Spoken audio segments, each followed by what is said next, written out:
So the last time we saw Cody here was over at the shop when he exploded this thing. That was an experience, yeah? Yeah, it's a good time. Just when you least expect it. Kabloom. So we've got a perfect cutaway view of a 727 Torqueflite. And for you guys that always wonder, well, what explodes inside one of these transmissions? It's the piece that's missing right here, the drum. Yeah. And yeah, here's a piece of it. So this would be here, and it keys into this, but where it explodes is, you see that flat spot there? That flat spot keys in with this part of the steel, and then the clutches grab the inside part. So when you overspeed these, it goes to 2.2 or 2.3 something, whatever it is, times engine RPM when the sprag fails, and that's when this thing comes unglued. So if you ever wanted to see a cutaway view of a perfect cutaway view of a Torqueflite, there you go. And there's still a lot of really good parts in this. You know, the clutches all still look good. I'm sure the pump is good, but you know, for the most part. And you get the box of general destruction. This is great. Yeah. You got a new one built already? Yeah. Yep. So we went with a billet input shaft, billet front drum, ultimate sprag. Yeah. So, and Andy Mays is who built the new one. He's had one of these blow up on him before. Also, it was at the track. He said it bent the gas pedal all the way around the brake and broke his right foot. Nice. So he's like, once you've had one of these happen, he's like, I learned very well how to build one to where it won't happen again. So now this is Kristen's hot rod. Yes. And how long before this is back together again? Should be soon. We've just got to beat the floor back into where it goes. We're going to put a Hurst quarter stick shifter in it and a transmission shield this time. But yeah, I hope to have it back together in a month or so. But this transmission, this car isn't why we came here. I wanted to show you guys his Dart. He's got a low budget drag and drive Dart that literally built outside. This carport was it. Built it in the carport. And this is actually how I met him several years ago when I was in the Mopar parts business. And this car, it's the perfect example of what can be done with, I mean, you don't have a shop, you don't have fancy tools, you don't have, you know, there's no big budget in this car, right? And you've been campaigning it for how many years now? It's been together since 2019 in this configuration. This configuration. Yep. And it's drag and drive, you've done drag week?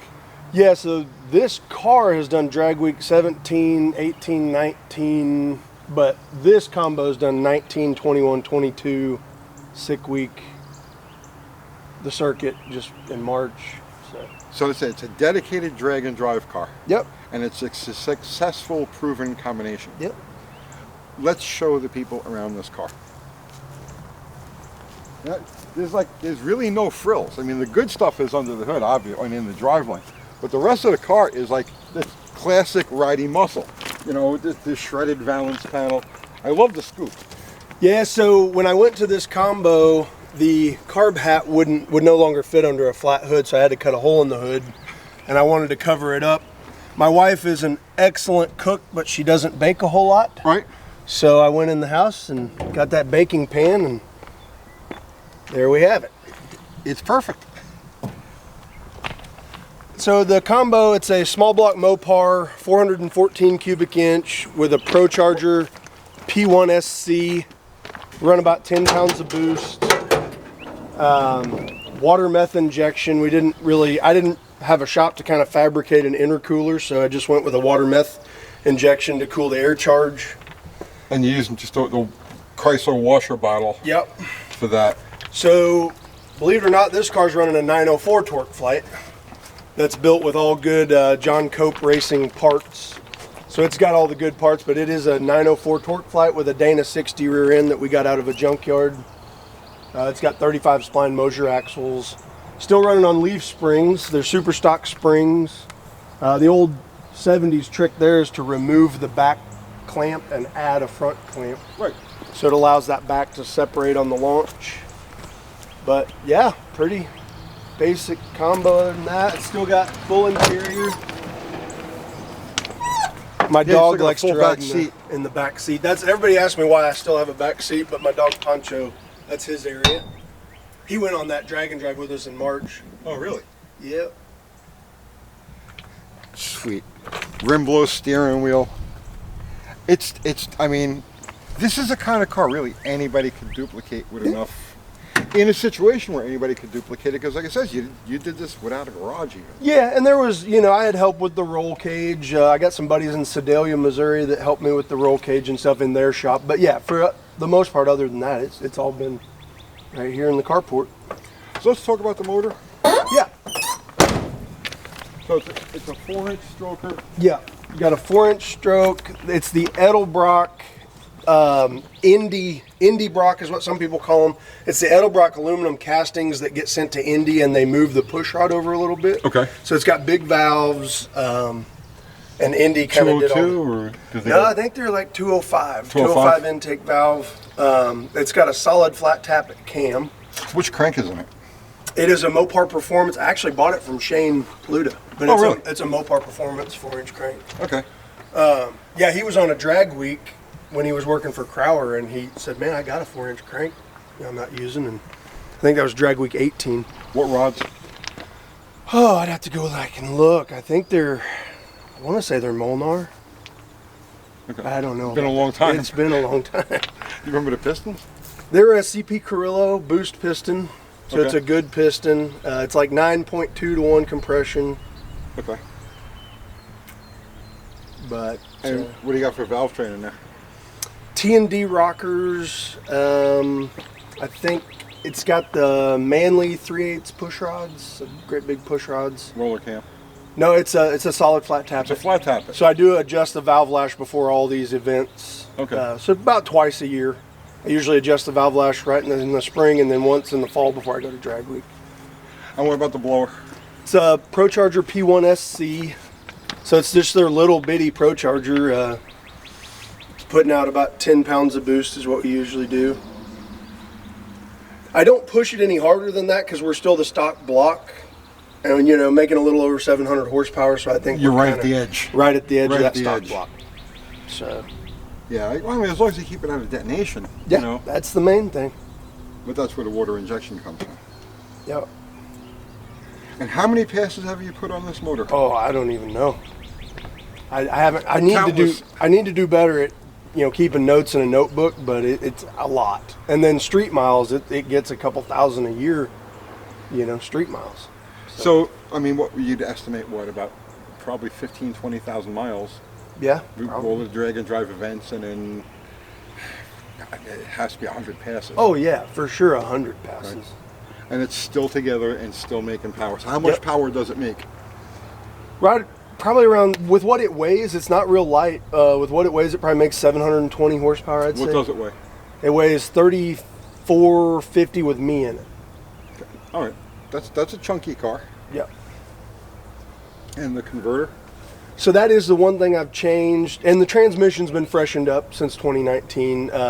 I was running an Ultimate converter, Lenny, out in North Carolina, but he actually sold his shop, and so the current converter is a dynamic converter.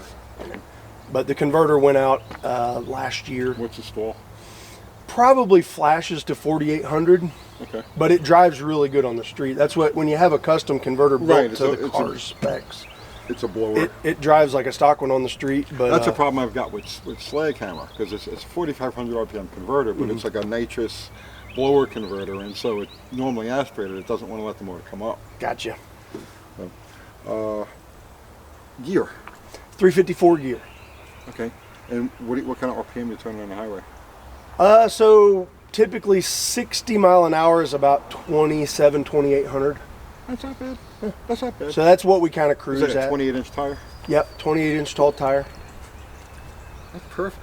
And what do you got for a fuel system in this? Stock tank. We run a Holley Dominator fuel pump. This let's Dash go 8 back and forth. lines. Did you sump the tank? Nope. Really? So it's got a return line. So the feed line's at the very bottom, and I use the stock, a half-inch pickup for the return line. Okay. And the exhaust is dumped right before the rear axle, so my buddy calls it pig pen because every time we're on a drag and drive and he is having to follow me through a gravel parking lot, it just spews gravel dust everywhere. Speaking of pig pens, there's Happy. Yeah. And Yeah, that's Happy the pig. Cody's pet. So what about the actual suspension? it's super stock springs. I don't run a pinion snubber, just remove the rear clamp, add extra clamps in the front, allow it to separate. See, the old school stuff works. There's no Caltrax, there's nothing on this. Nope. And what is it, 60 foot? It's been a 133 60 foot. Really? Yeah. But typically on a warmer day, it'll go in the 140s, lower 140s. It's insistent. Oh yeah. Goes straight, just launches straight as an arrow. See, I mean, I tell people all the time, you don't need anything fancy. And here's a car. So what's the best run on this car so far? Quarter mile, it's been 990. It's been in the 9. Yes. Yeah. Okay. That was down in Florida in some really good air at Sick Week. And what does it run on the 8th? 8th mile, that would have been about a 627 8th mile pass. Probably the best it's been. So, I mean, you guys grasping like the well-rounded, low-budget, but effective nature of this car. It's got countless miles on it. What kind of gas mileage do you get on the road? Actually, it gets about 14 miles to the gallon. 14 miles to the gallon. Well, the blower helps with that too. Yep. Yeah. It runs single-digit ETs, and it has a bread pan for a hood scoop. This is like this. You know, all of the stuff that we preach on this channel, like you got it going right here. You know, it's basic, it's simple, it's The hood, I got tired when we bought the car. It had just a primer hood or a roof. Sorry, yeah, and we got tired of people asking us when we were going to paint it. So my wife and I just bought this lace from Walmart and stretched it over the top and just rattle canned over the lace. And then we pulled the lace off while it was still a little tacky, and it gave it kind of this, you know, texture. It's perfect. So on Drag Week, Freiberger calls it the faux top or the faux mod top dart. It's a low buck version of a mod top. People pay a lot of money for that stuff. You want to light this thing up? Yeah.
Car just makes me happy. That's beautiful. So, what's the next time out for this thing? If people want to run into you, where are they going to do it? We will probably do some events down in Alabama. There's a newer track down in Tennessee. US 43 down there. Etheridge, I've been there. Yeah, Etheridge. I've got a buddy that's putting on some events there this year, so we may be down in there. But the next major drag and drive will be September Drag Week. We start in Darlington, South Carolina this year. Okay. Then it goes to Charlotte, North Carolina, Bristol, another track, I think Rockingham, South Carolina, and then back to Darlington. Etheridge is a nice track. Yeah, and I've never been there, and we like to go to tracks we've never been to. So I helped a friend with a funny car there a few years ago. So, Cody, thanks for the tour of your car, man. yeah, And as soon as we got Kristen's back together again, we got to do an update on that. yeah. I love that car. We'll have We'll to go. Bro, you got just the right do a engine. better parking lot burnout next time. Better. Less explosive. Yeah. All right, that's it, guys. We're out of here. Thank you, brother. Yep. Always. See you later. See you tomorrow. See you tomorrow. Wait, I have to say it right. See you tomorrow. Well, you can say it. Well, I will see him tomorrow. Well, I mean, yeah, technically, right. See you tomorrow.